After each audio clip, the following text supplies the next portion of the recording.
North Korea claims that it has tested an underwater weapons system in protest against this week's combined naval drills between South Korea, the U.S., and Japan, saying they're seriously threatening the security of the North. That's according to a statement from the North's Defense Ministry on Friday, which said it conducted an important test of its Hail 523 system in its eastern waters. But it did not unveil specific details, such as when it was conducted or the test results.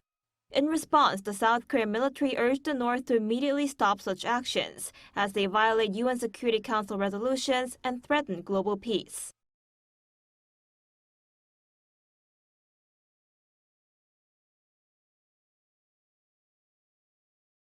Drones are increasingly having an impact in this war, and the Ukrainians have now apparently managed to fly a combat drone all the way to the area around St. Petersburg. Now, that's hundreds of miles away from Ukrainian-held territory, and the Ukrainians would also have had to fly that drone through the western part of Russia, where the Russians have some pretty capable air defenses. It's unclear what exactly happened with this drone. The Ukrainians are saying that it managed to hit its target, that the mission was successful. The Russians, for their part, however, are saying that they managed to take the drone down and that it crashed in the area of an oil terminal near the city of St. Petersburg.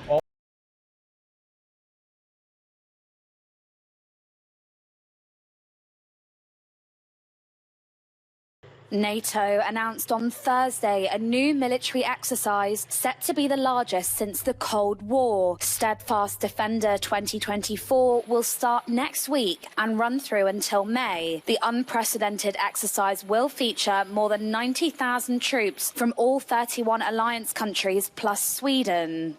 The simulated conflict is intended to deter Russia from targeting a NATO member state, though the Kremlin denies having any such intention.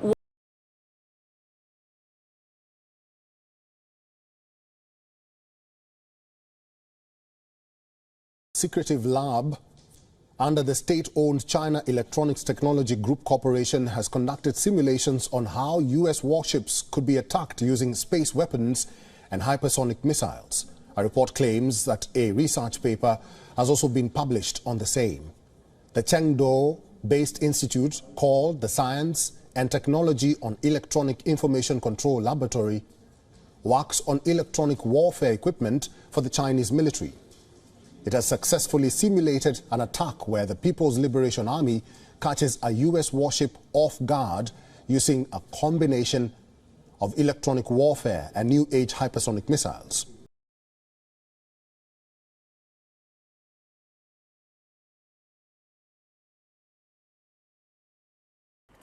In South Africa, violent crime is soaring, with the murder rate now at a 20-year high. Since 2012, murders have jumped up by 77%. The last annual figures show that, shockingly, over 12 months, more than 27,000 people were killed. For comparison, in the UK, that total was just 696. But the number of murders solved has fallen to just 12%.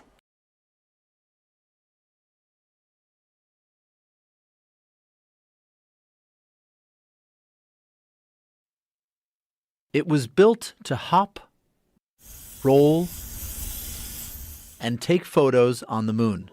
And after swinging through the solar system for 4 months, this 5-legged lander just made Japan the 5th ever country to pull off a lunar landing. Slim left Earth on September 6th, but instead of burning fuel to get to the moon quickly, it took the long way around. The lightweight craft soared, guided only by gravity. On December 25th, it eased into lunar orbit. Its goal was to hit a target on the surface more precisely than ever before.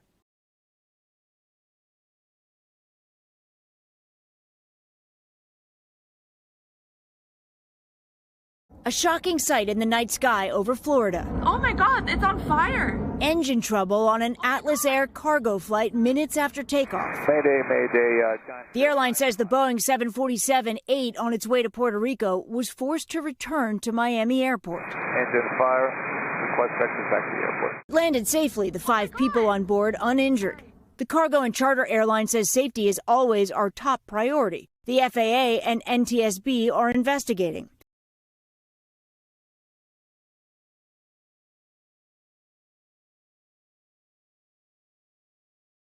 A joyous picnic turned fatal when a group of school children in Vadodara faced a heartbreaking fate.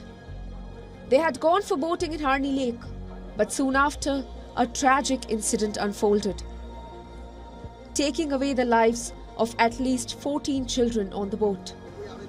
The boat capsized in the lake, leaving the students and their teachers in a perilous situation.